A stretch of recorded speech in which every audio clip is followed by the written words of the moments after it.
Imagine your refrigerator disappears tonight. Now put 4 tons of fresh meat outside your front door. Flies are already coming. Scavengers will eventually smell it.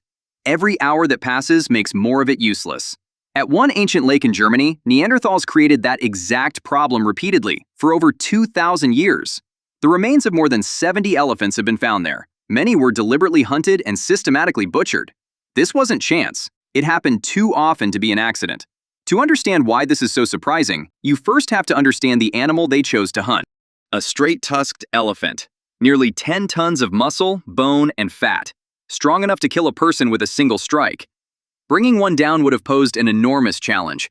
We don't know exactly how Neanderthals did it, but whatever method they used, they had to confront an animal large enough to crush them. This wasn't an easy meal waiting to be collected. It was a genuine gamble. Even when the gamble succeeded, it created a second problem. One adult male could provide more than 2,500 full-day portions of food. Even if 25 people worked on the carcass, processing it could still take 3 to 5 days. The elephant did not stop being dangerous when it fell. The danger simply changed, from being killed by the animal to losing much of what they had risked their lives to obtain. That ticking clock should have forced them to make a simple decision: take the easiest meat and leave. But they didn't. They opened the skull. They dismantled the feet. They went after some of the hardest, most time-consuming resources in the entire body. They spent precious hours reaching for brain and foot fat, even though thousands of easier calories were already available. The longer they stayed, the more meat could spoil, and the more time scavengers had to find the carcass. That behavior only makes sense if leaving quickly was never their plan. So what were they actually planning to do with this much food? If they were not simply taking a few cuts and abandoning the rest, at least 2 possibilities remain. Researchers have suggested both, and they may have worked together. The first is that far more people were involved than the 25 once thought typical for a Neanderthal band. Several groups may have gathered at the lake, turning one enormous kill into a shared event. More people would mean more hands cutting, more mouths eating, and more bodies capable of carrying portions away. But a large gathering is not the only way to make surplus useful. The second possibility is that some of the food left the site in a form that lasted longer. Perhaps part of the meat was dried or smoked, or perhaps portions were carried away to people elsewhere. The bones cannot tell us how much was consumed right away, how much was preserved, or how much was shared. But they already hint at a firm partial answer. A kill this large only makes sense if there were more people, more preparation, or wider social connections than the carcass alone suggests. That is the most likely solution. But before accepting it, we need to ask a more basic question. How do we know the Neanderthals created this problem at all? Perhaps the elephants died naturally. Perhaps Neanderthals simply found the bodies and took whatever meat remained.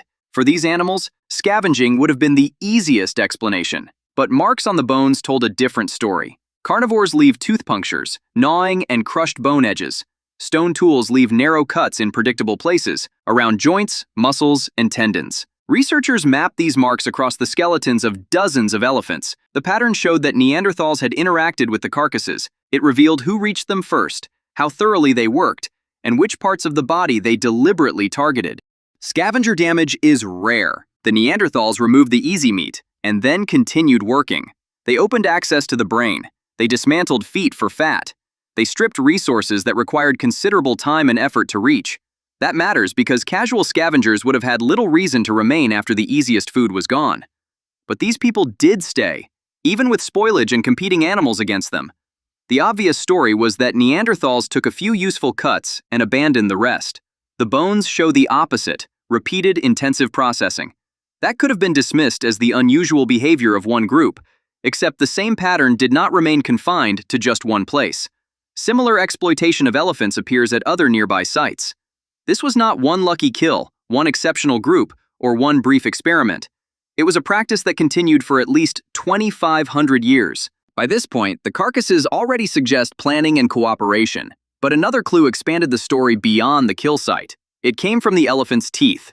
Scientists analyzed teeth from 4 animals found at Neumark Nord.